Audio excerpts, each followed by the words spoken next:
Hai, Assalamualaikum.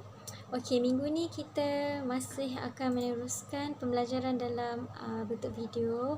Okey, so minggu ni kita akan proceed untuk topik yang ke-6 iaitu syarikat berhad. Okey, syarikat ni dia terbahagi kepada dua. Okey, yang pertama adalah syarikat sendirian berhad dan syarikat awam berhad. Okey, di mana syarikat sendirian berhad ni biasanya dia ada bilangan orang dekat dalam tu tak ramai sangat lah, dalam 2 hingga 50 orang lah. Lepas tu lagi satu, dia punya terbitan saham dia hanya orang tertentu dekat dalam company tu lah, dan dia tak disenaraikan dekat dalam bursa saham. Okey, bezanya kalau dengan syarikat awam berhad ni, dia minimum paling kurang lah dekat dalam company tu, dalam syarikat tu dia kena ada dalam 2 orang dan dia tak ada limit. Okey, lepas tu yang bestnya dia lain pula, dia punya terbitan saham dia untuk orang ramai tau, dan semua saham-saham tu akan akan diurus niagakan di bursa saham lah. Okey, so kita akan belajar macam mana kita untuk pengurusan syarikat awam berhad ni lah. Okey, yang first kita kena tahu bila buka syarikat ni kena berdaftar dengan SSM lah. Okey, sama juga macam kalau syarikat awam berhad ni, kalau dia nak jual saham dia kena berdaftar sebab dia nak terbitkan saham tu dekat orang ramai. Okey, so kita akan go through saham-saham yang akan diterbitkan atau dibenarkan oleh syarikat awam berhad. Okey, kita ada 4 jenis modal. Yang pertama, modal dibenarkan, modal diterbitkan, modal belum diterbitkan dan modal berbayar. Okey, yang first ni, modal dibenarkan ialah jumlah maksimum modal yang boleh diterbitkan dan ditawarkan. Maksudnya, modal dibenarkan ni ataupun dipanggil berdaftar ya. Dia nak tawarkan berapa banyak dekat orang awam. Macam contoh cikgu letak dia nak tawarkan dekat orang ramai 5 juta unit. Okey, so modal diterbitkan ni pula ialah sebahagian modal yang dibenarkan, yang diterbitkan serta dijual kepada orang awam. Okey, contoh dalam 5 juta ni berapa banyak yang orang awam ni nak, berapa banyak yang dia nak jual. Macam contoh lah, dalam masa setahun tu kan ada orang beli dalam 3 juta 3 juta unit. Okey, so modal yang belum diterbitkan ni pula baki saham yang belum diterbitkan lah. Maksudnya sekarang tadi kita ada 5 juta, lepas tu dah ada orang beli 3 juta kan. Okey, so ni adalah balance lah, 5 juta tolak 3 juta. So modal yang belum diterbitkan adalah 2 juta je lah.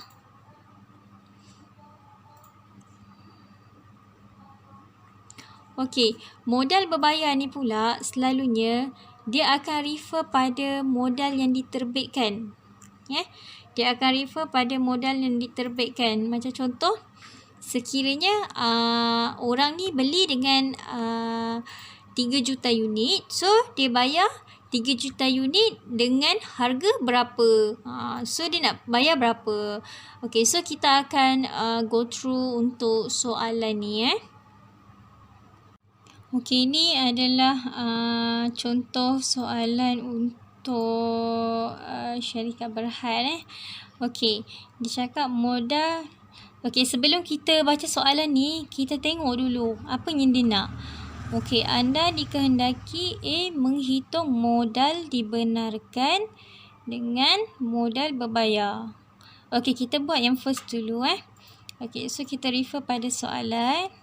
Okey, modal dibenarkan bagi syarikat maju berhad yang terdiri daripada 3,000 unit saham keutamaan bernilai RM2 sesaham dan 5 juta unit saham biasa bernilai RM sesaham.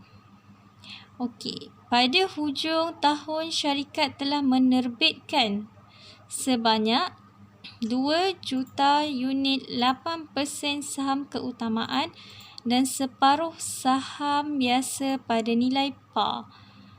Semua saham yang diterbitkan telah dibayar sepenuhnya. Okey, first thing kita akan cari modal yang dibenarkan dulu Okey, so macam mana kita nak cari modal dibenarkan? Kita just refer balik pada soalan ni je. Kita just key in je tau. Masukkan dan kira, make sure betul je.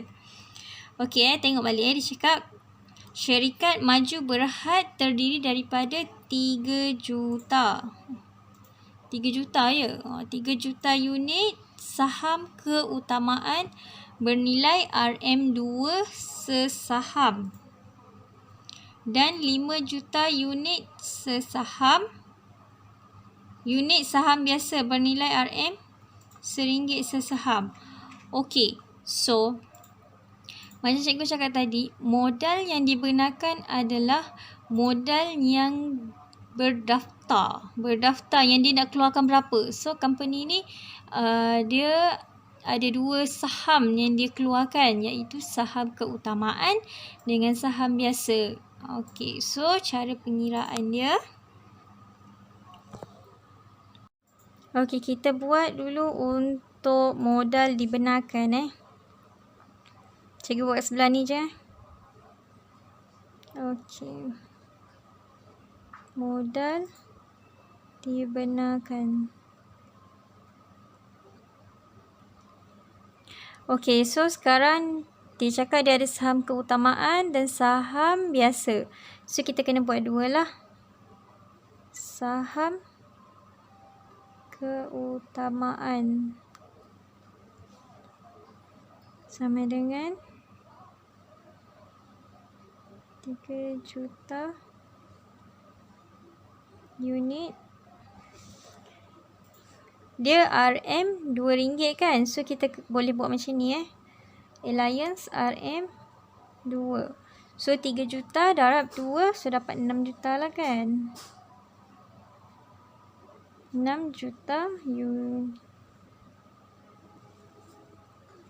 So akan jadi kat sini ORM 6 juta Okey, so kita buat pula untuk saham biasa.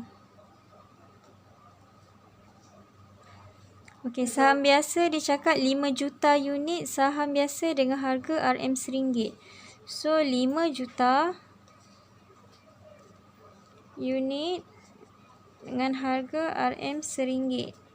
So sini sama dengan 5 juta darab RM1 adalah RM 5 juta lah. Okey, so modal dibenarkan ni total 2 ni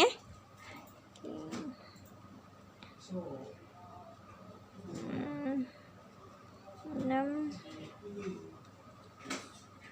juta tambah dengan RM 5 juta. So sama dengan RM 11 juta. Okey, so untuk modal yang dibenarkan kita dah settle Okey, so next dia cakap modal berbayar So yang ni kita dah settle.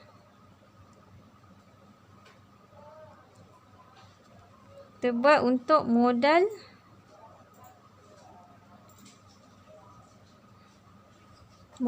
berbayar.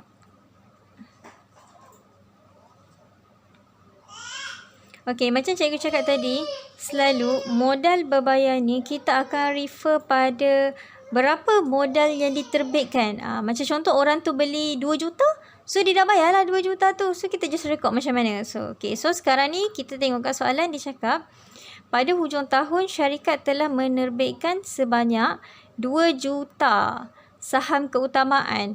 So maksudnya daripada 3 juta ni ada orang beli 2 juta je. So kita rekod 2 juta ni lah. Dan saham biasa separuh daripada nilai, separuh saham biasa. Okay, so separuh daripada biasa dia terbitkan, dia berdaftar 5 juta. So dia terbitkan separuh 2.5 juta lah. Okay, kita kena listkan juga saham keutamaan.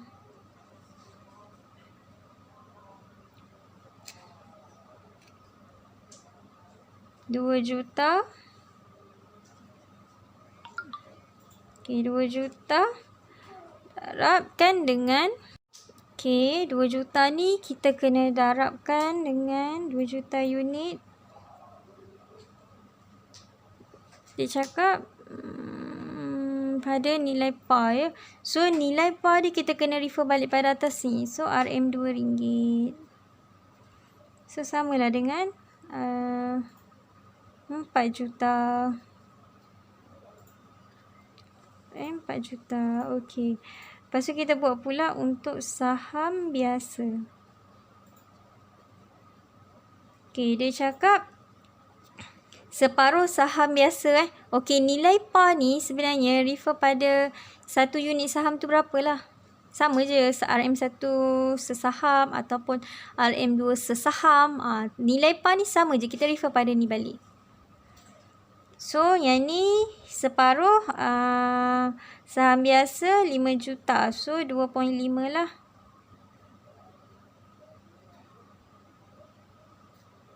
Unit RM RM1. Sama dengan RM. Okey. So, total dia kita akan tulis kat sini lah. Berapa modal yang berbayar? 4 juta tambah RM 2.500.000. So, sama dengan RM 6.500.000. Okey, so untuk soalan yang first ni kita dah settle. Okey, kita akan go through yang untuk next soalan ni pula Okey, macam yang cikgu cakap tadi. Yang first ni kan. Okey, mula-mula kita akan ada modal dibenarkan, modal diterbitkan, modal belum diterbitkan dan modal berbayar. Bila dekat part modal diterbitkan ni, kita dah kita dah jual kat orang. So modal berbayar maksudnya time ni lah saat kita nak pergi jumpa orang tu balik. Accountant company nak jumpa orang tu untuk dia buat pembayaran. Okey. So dekat sinilah akan melibatkan transaksi catatan. Macam mana nak record dia. Okey. So kita akan pergi ke sini. Mula-mula kita buka dulu account. Okey, mula-mula kita kena sediakan account dulu dia minta ada 3 account kan. So, cikgu dah buka 3 account. Yang ni account permohonan saham keutamaan Yang ni kena tulis full sentence sebab yang ni cikgu tak cukup ruang. So, cikgu tulis SK je saham keutamaan. Ni pun untuk saham keutamaan. Okey. So, cara nak record dekat dalam akaun bank, akaun permohonan saham keutamaan dengan akaun modal saham keutamaan ni, kita boleh refer pada berapa banyak yang diterbitkan Okey, macam soalan ni dia minta saham keutamaan kan. Okey, so kita refer pada sinilah. So sini 2 juta. Unit 8% saham keutamaan. So kita refer balik pada awal ni. Modal yang dibenarkan untuk saham keutamaan adalah 3 juta bernilai RM2 So that's why 2 juta ni kita kena darabkan dengan RM2 lah. Okey. That's kenapa kita ambil terus 2 juta ni? Sebab dia ada mention dekat sini semua saham yang telah diterbitkan dibayar sepenuhnya. Okey, so sekarang dalam soalan dia minta saham keutamaan. Okey, jadi kita akan record 100% 2 juta ni lah. Terus darabkan dengan RM2. Sebab seunit sesaham untuk saham keutamaan adalah RM2. So kita just record untuk akaun permohonan debit akaun modal kita kena kredit. So kat sini RM 4 juta 4 juta ni Dara dapat daripada 2 juta darab dengan RM2 ni. Okey. Ini cikgu tersalah conteng sikit tadi. Okey, so kita kena, bila akaun permohonan debit, so dekat belah debit ni ambil nama kepala ni. Nama kepala dia, modal. Okey. So kat sini pun permohonan kredit 4 juta. Kat sini debit. Okey. So bila dia dah buat pembayaran, so bank kita akan debit 4 juta. Akaun permohonan saham keutamaan ni hanya sementara je tau. Okey. So bila dah dapat duit, bank kita kena debit, yang ni kita kredit, so buat just balancing je. Okey, tu je.